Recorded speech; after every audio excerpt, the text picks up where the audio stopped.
Test. Oh, yeah, that looks like I'm good. Okay. I'm Phil Wyman, and this is the Wild Theology podcast, where the world, the humans in it, and God are all wilder than we've been told. That's your intro. So, you'll get philosophy and theology and crazy stories that come from 30 years of pastoring. Boring. 20 years of festival work. Whatever. And the mud and blood of wrestling with the living in the spaces angels fear to tread. Ooh, trying to sound interesting, are we? Yeah, you think you got something to say? Yes. Yeah, that's the problem, dimwit. Like I'm a lot smarter than you think. Yeah, you tightened your shoes this morning. Whatever. We're Phil Wyman, and this is Wild Theology, where you get to argue with your own ideas. And lose. That's the point. If you would like to support this podcast, you can do so by going to patreon.com/Phil Wyman. So this is episode number 39, and I'm having a dialogue with Diana Greenfield, who actually, if she's a friend of yours on Facebook, it's Diana Dingles Greenfield, and we are in the George and Pilgrim Pub in Glastonbury, England, and this is kind of awesome because Glastonbury is kind of like Salem in a little bit, isn't it? A little bit. It's much smaller than Salem, though. Yeah. But it's kind of more compact. So I think the alternative stuff that happens here is probably spread out across the whole town, whereas in Salem it's much more focused, kind of down Essex Street and that area. Right. Yeah. So it's equally weird. Is kind of what I'm saying? Okay. Weird. So Diana is a pioneer. What's the official title of your... So, I'm an Avalon pioneer minister, Avalon being the geography of the area, and my other bit of my title is the Diocesan Advisor for New Religious Movements and Alternative Spiritualities. Take a deep breath. Oh, yeah. So what does that mean that you do?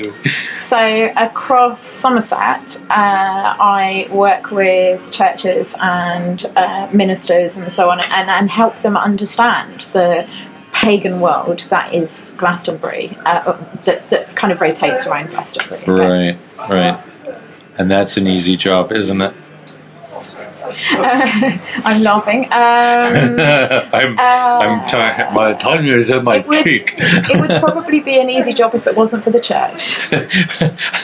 But that's the part that is your job to get for sure. So the easy part of the job is kind of getting engaged with the community and understanding the alternative community. But you know, it is that whole thing about where angels fear to tread. I think the people who are in the church are often incredibly scared of what they don't understand, and they look at Glastonbury as a town full of its witchcraft shops and its crystal shops and selling tarot cards and all the other things that go on, spiritual readings and so on and so forth, and they're scared, and because they're scared they don't engage. Yeah. So this is kind of an exciting conversation for me to put on podcast, because it's not very often that I get to do this with somebody who does some of the same things that I do. Okay. You know, I did it with Matt Arnold a couple podcasts ago, and this is the stuff I kind of live and die for. you might say, sometimes literally, right? So the stories that come from your experiences are the kind of things I think people need to hear. Okay. Because this is where we need to go, right? As a church? For sure. Yeah, absolutely. This is totally where we need to go to as a church. I mean, I've got colleagues now who would say that paganism in the UK is as big as Methodism or the Baptist Church, which means that there's really quite a lot of people exploring paganism as a way of their spiritual life, and all the time we as Christians don't engage in that. There's a whole bunch of people that we're not, who've got no understanding of what we believe that could connect with what they believe. Right. So there's probably some differences, I would think, between American Neo-Paganism and British Neo-Paganism. They may not be massive in terms of what the church needs to know, but what are these British Neo-Pagans about? Okay, Who are they? I would say, having spent time in Salem with you, that I would say it's much broader. And if I focus on Glastonbury as the place that I know the best, the breadth comes across. In this town, we have a lot of people still exploring the New Age, although it's quite an old thing now. But so Glastonbury is much more hippie than Salem. Excuse me.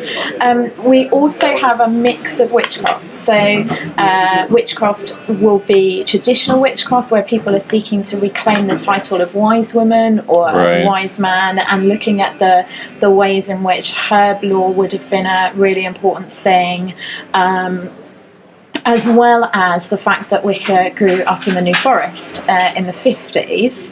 Of course that's got quite a big influence here.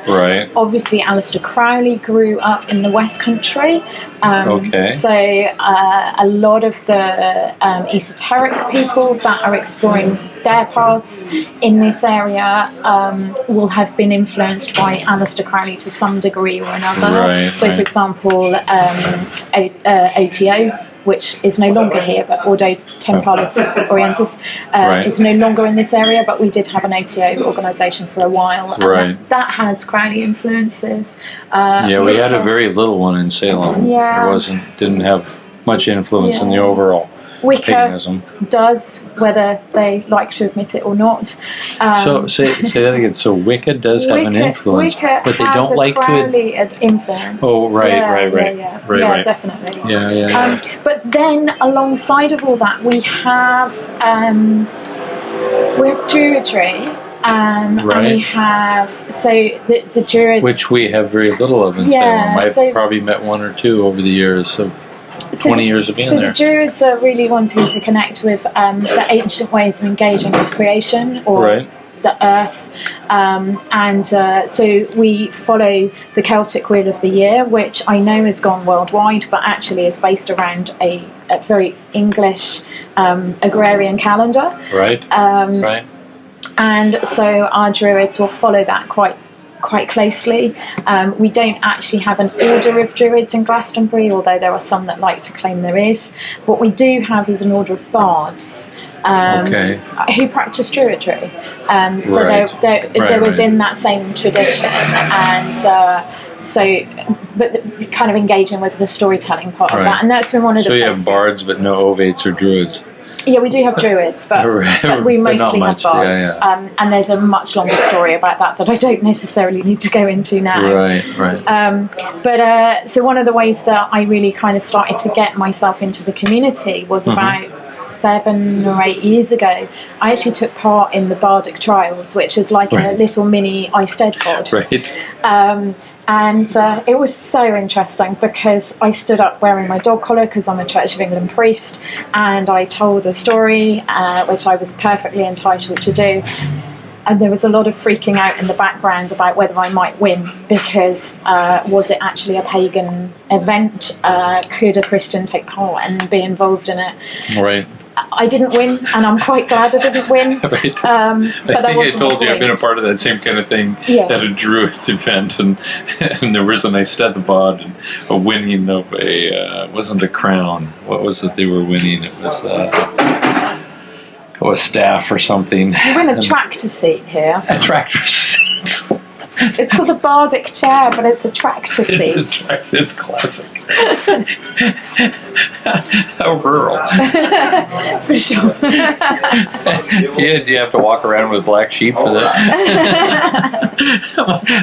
No, you have to keep it in your house for a whole year if you win it. It's really funny. But what was really interesting, I didn't win, and I'm very glad I didn't win, but a year later they made me an honorary bard of this area. It's sometimes known as Inniswitrin. Inniswitrin, which is what? I think it's something to do with the Isle of Glass, which would be one way of understanding Glastonbury as a place. Sometimes they called it the Isle of Glass. Sometimes they say that it's Avalon, as in the apples, because we've got orchards on the side of the tour. Somerset's a very apple-orientated place. There's lots of reasons why Glastonbury has different names. nobody totally knows. It's a bit like nobody totally knows what pagans did believe in the old days, but they're trying to work it out and trying to live according to some of those things. Okay, so I'm thinking right at this moment that we need to take a momentary break to get another pint. Yeah, that sounds like a good idea. Okay, we're back with a pint of hummingbird ale. Yakida. Cheers. Yeah. So Yakida is good health in Welsh. Sorry for throwing that at you. So here we are, George and the Pilgrim, still having a pint. And one of the things that happens when people like us start talking together, and we're immersed in this culture. I mean, we live among witches and druids, and they're our friends, and we, kind of embedded into that culture. So as we talk about it, we can ramble off these words and these statements that most people just flies right over their head. What was that? I don't understand a word they just said.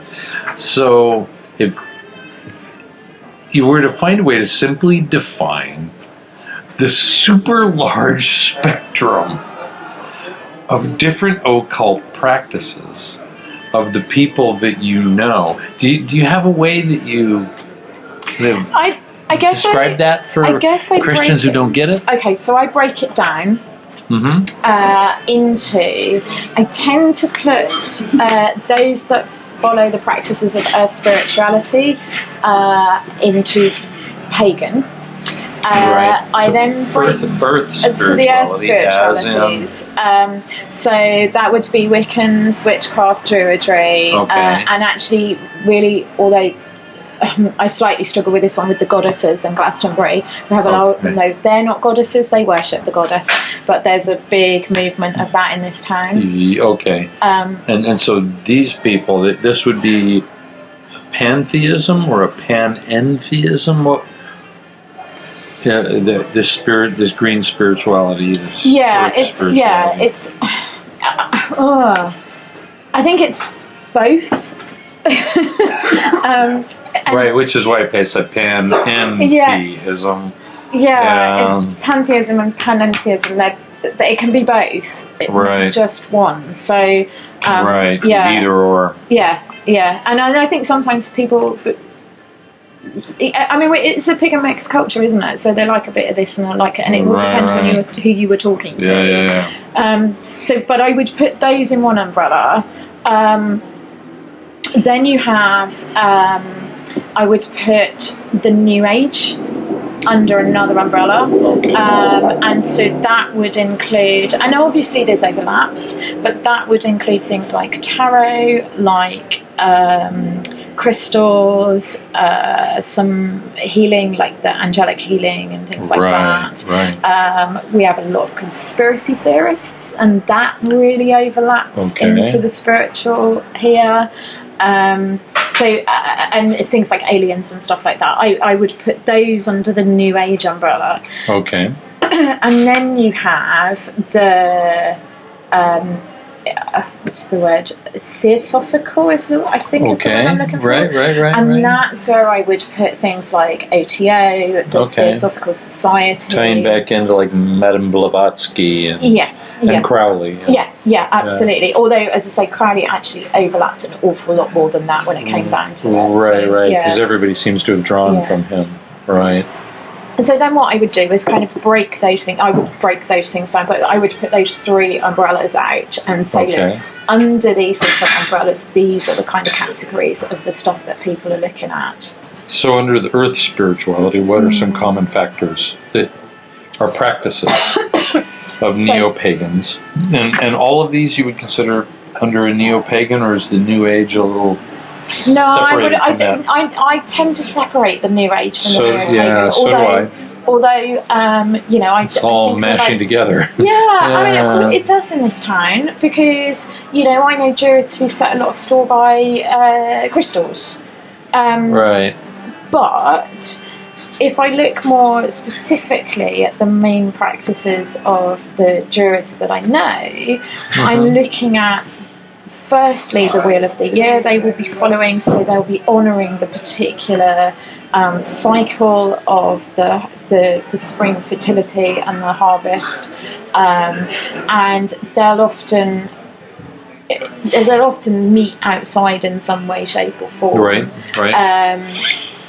What else do they do? Right. I remember gathering with Emma Restel-Orr, Bobcat.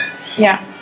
Back when, I don't know if she's back to practicing, but when she was still kind of leading a druid circle, and we met at Avebury. Yeah. In the spring, and gathering in front of one of the stones at Avebury, they were calling on the god of the spring to come and inhabit. And at that point, it was her daughter. Mm-hmm. And it was almost like it felt almost a little bit like a voodoo type service with the inhabitation of a spirit. That the whole gathering was calling upon her as she was seated in this spot in the stone. I've not seen that. That's quite interesting. Normally, I would see a calling of the quarters. So the gatherings invariably are a circle. Right. And a calling of the quarters, where the spirits of the four different quarters being north, south, east, and west, the four different compass points would, and so inviting the spirits of earth, air, water, and fire, and honouring them for being there. Right. There's the terminology is kind of hail and welcome. Right. So the circle is opened, and then whatever happens in the circle happens, and then at the end of it, it's always closed again. And it's about setting a sacred space outside. As Christians, we have a sacred space. It's called a church. But for these people, their sacred space where they gather, or their space where they gather, won't necessarily be sacred. So they will set that circle to start with. And they'll often have symbols that represent the different elements. So it may be a cup of water, it may be they'll light a fire, or there are all sorts of different things. There's often candles, even when it's really windy. And they're going out. And those circles are for all sorts of things. I've been to hand fastings, which is kind of a kind of more pagan approach to marriage. I've been to baby naming ceremonies. So the interesting thing about hand fasting, do you know who else does it? I do it as a priest. Armenian Christians. I do it as a priest. I think it's a beautiful symbology to tie the hands of one person to another in the marriage. It's a beautiful symbology, isn't it? Yeah, no, when I marry anyone in the church, I do that with my stole. That's what our stoles are there for. Yeah. Can't think why else I've got to wear that long thing around my neck. Yeah. So, but it's interesting to me that the Armenians have been doing it for centuries. Here we have it in paganism as well. So, you probably haven't always been received well by the church for befriending Neo-Pagans, have you? I mean, certainly I haven't. No, I think I'm not understood.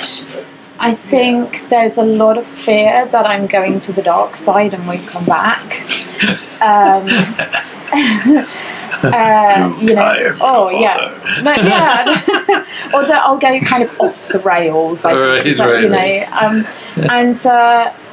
I get comments like, "Oh, Diana, you must be careful who you sit down and eat with, because you never know what might happen." And so my response is, "Well, do you think I'm going to get turned into a frog or something?" That's awesome. But it is that whole these are people. They are people created in the image of God, just like you and I are. And Jesus sat down and ate with all sorts of people in all sorts of places that the leaders of the churches or the temple, or whatever you want to call it at the time, were looking at him and going, "No, you shouldn't go there, you shouldn't go there, you shouldn't eat with those people, you shouldn't do that." And so I kind of really identify with that feeling. Right. And I do it anyway. My fear is that I might sit down with religious leaders and get turned into a Sadducee. Oh, please God, no.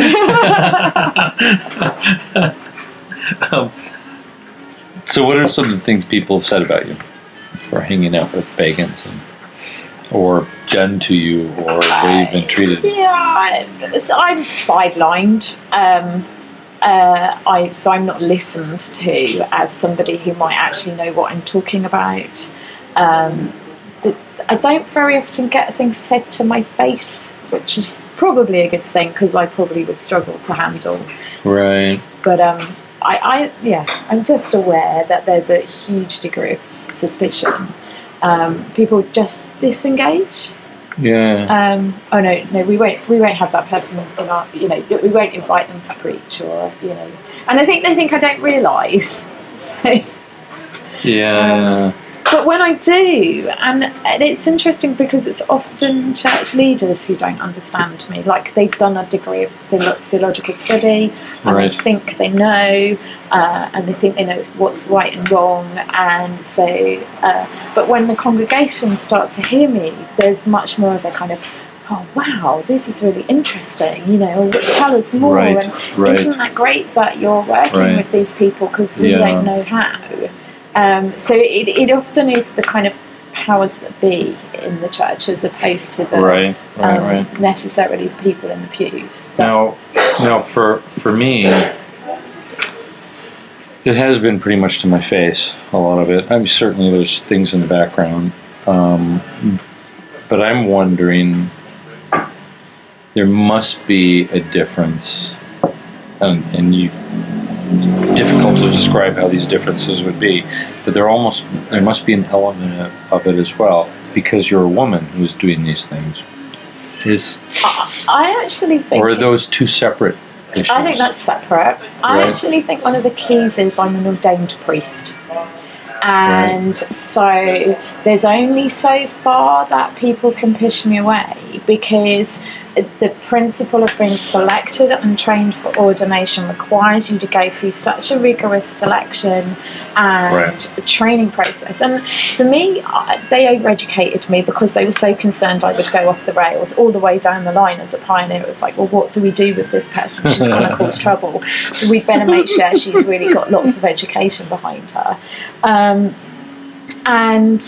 I think it's a bit of a case of, well, if they selected me and they took me on, and they know I'm okay, well, they did the same for her, and she's not doing anything wrong. Do you know what? Sooner or later it comes to the point, because I don't break the rules. So there comes to the point where I can't be hung out to dry because I haven't broken any rules. Right. Yeah.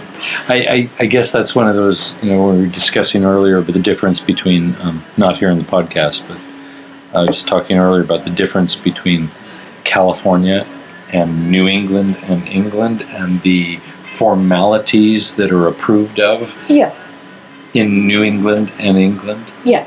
And those formalities that are just looked at like whatever. I came from a church that had its headquarters in LA.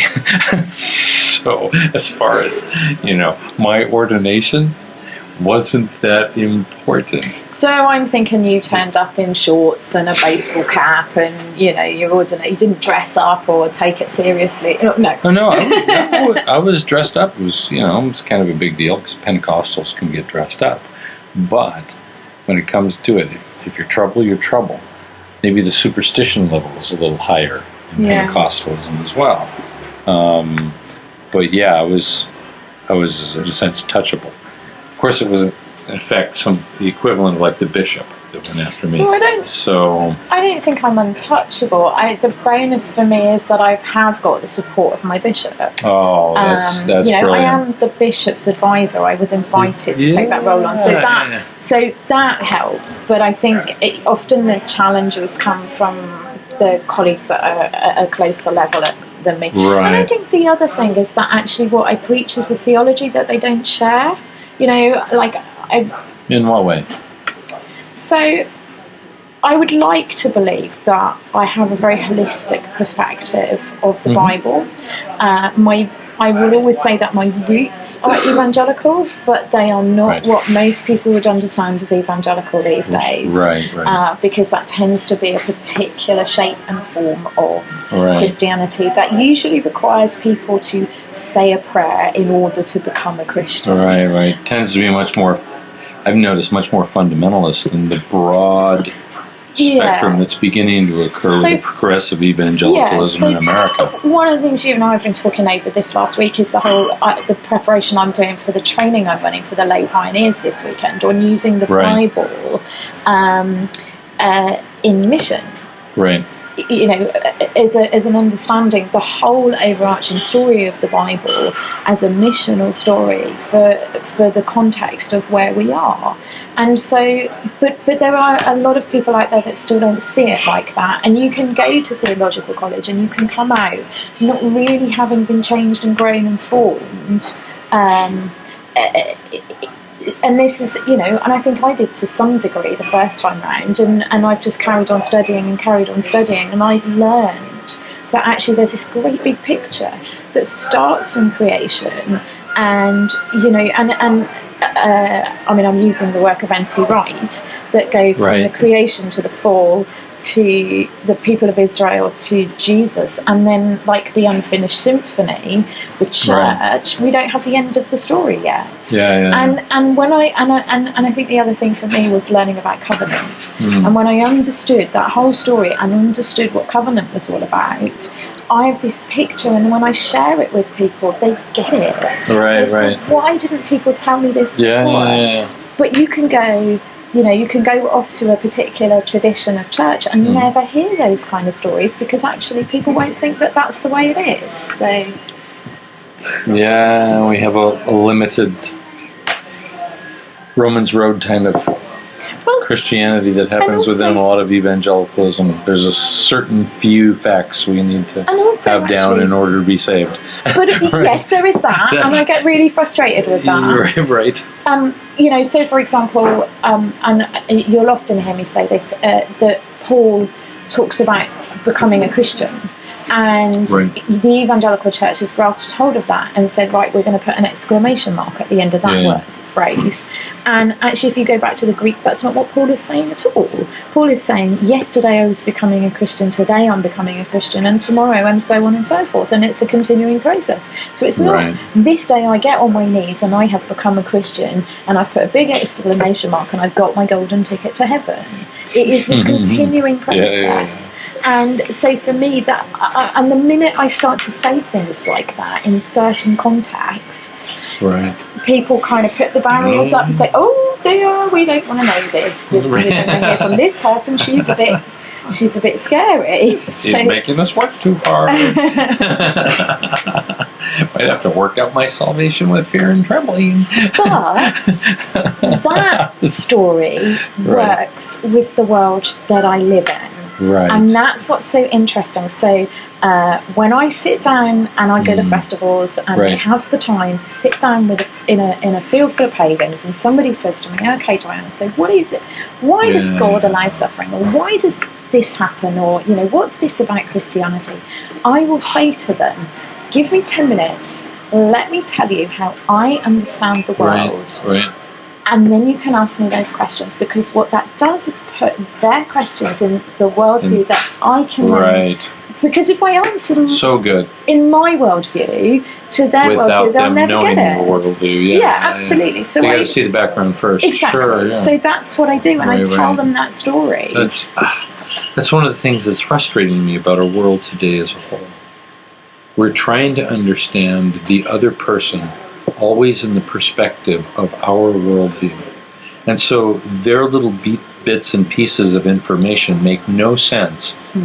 If somebody says to me that they're talking to the trees, I'm going to look at them and go, well, that's all fine and dandy, but, what are you going to get out of that with your life? It doesn't necessarily impact the whole of most Christians' worldview, right? They're talking to the trees. They go, okay, what kind of nut job are you?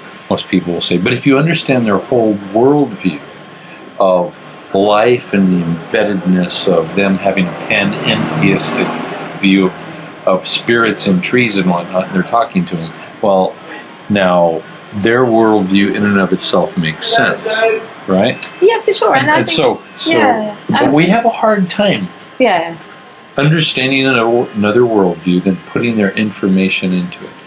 And we're doing that in politics. The right doesn't understand the left, and the left doesn't understand the right. We're doing that in religion versus secular society. We're doing that in one religion against another. But we're doing that within our own religion as well. Yeah. Christianity is doing it to itself, right? Right. Yeah.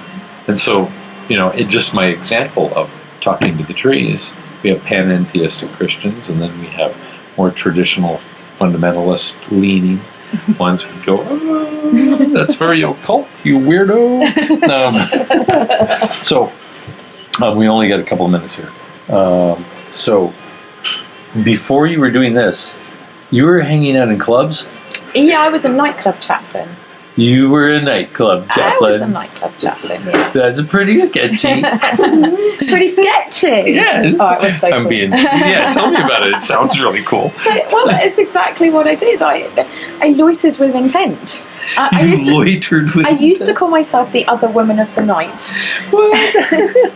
But I had all the same challenges. Right. Because it was another place that the church looked at and went, oh, you shouldn't go there, it's dark and evil and bad, and you don't want to go to nightclubs. And that's what I did. And then I would take those stories to the churches and go, here, this is where we should be, because this is where Jesus would have been. Yeah. Was that great preparation for where you are now in Glastonbury? Yes, no. I think so. I think in some ways because I'm not afraid. I am confident in the God that I believe in to take care of me. Right. And, we shouldn't be afraid. And I think if we're afraid, it's because we don't have enough trust in our God. Right. That we have too much mistrust in the thing we don't understand. Right. And you're also working in festivals. Yeah. Right? We've been hanging out at festivals. I mean, I'm saying that as a question just because they don't know. But I've been hanging out at festivals with you. With fairies and dragons and unicorns and what is it about that world you like? I mean, I love it. I think we need to be there. The church is missing unbelievable opportunities by not being there. What is it that you like about it? I think it's twofold. I think partly there is a massissive overlap between Fae and paganism, and also say again between fairies, the Fae. Right. I'm helping define each of these things for people. But also it's play, and this is something that spending time with you has kind of really helped me see more than ever. Is that whole thing about being able to dress up, wear masks, be who we really are in that context. So I can be me with a pair of fairy wings and crazy horns and my dog collar, and I'm probably more me than I am anywhere else. And so there is, and the people that we're with, I would say the same. They are more themselves in those contexts, and we get really real interactions with people. Yeah. I think that's probably what it's about.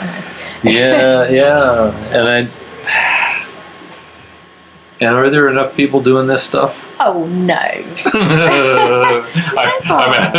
know I'm asking that question just like that's a setup one. Totally. Yeah. I mean, I jokingly tell people I need 1 million people. Yeah. Because there's a million festivals and hundreds of millions of people going to them. Yeah. And they're all open. It's so strange to me. We walk around in our workaday life and it's hard to talk to people about spirituality. Not when you live in a festival town, it's not. Dang, it's not. It's like people just go blah, blah, blah, blah, blah. Yep. And they got questions and they want to argue and they want to debate. And yeah. So anyway, you're like one of my favorite people in the world. Well, you crazy Welsh American dwarf. You're one of my favorite people too. Mutual Appreciation Society. And this has been Diana Greenfield. Wild Theology, episode 39, at George and Pilgrim Pub in Glastonbury, England. What an awesome place.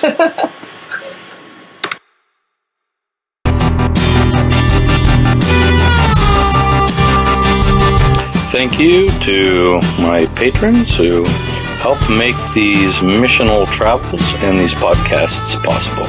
Without you, I couldn't do it. God bless. If you'd like to support this project, you can do so here on Patreon for as little as $1 a release. And at the most, that's $4 a month. Why on earth would anybody want to support us? Well, I think we're pretty cool, and maybe some people believe in what we're doing. Oh, come on, you believe that? Yeah. Don't you ever think they're just a little too weird for the average person? Yeah, sometimes.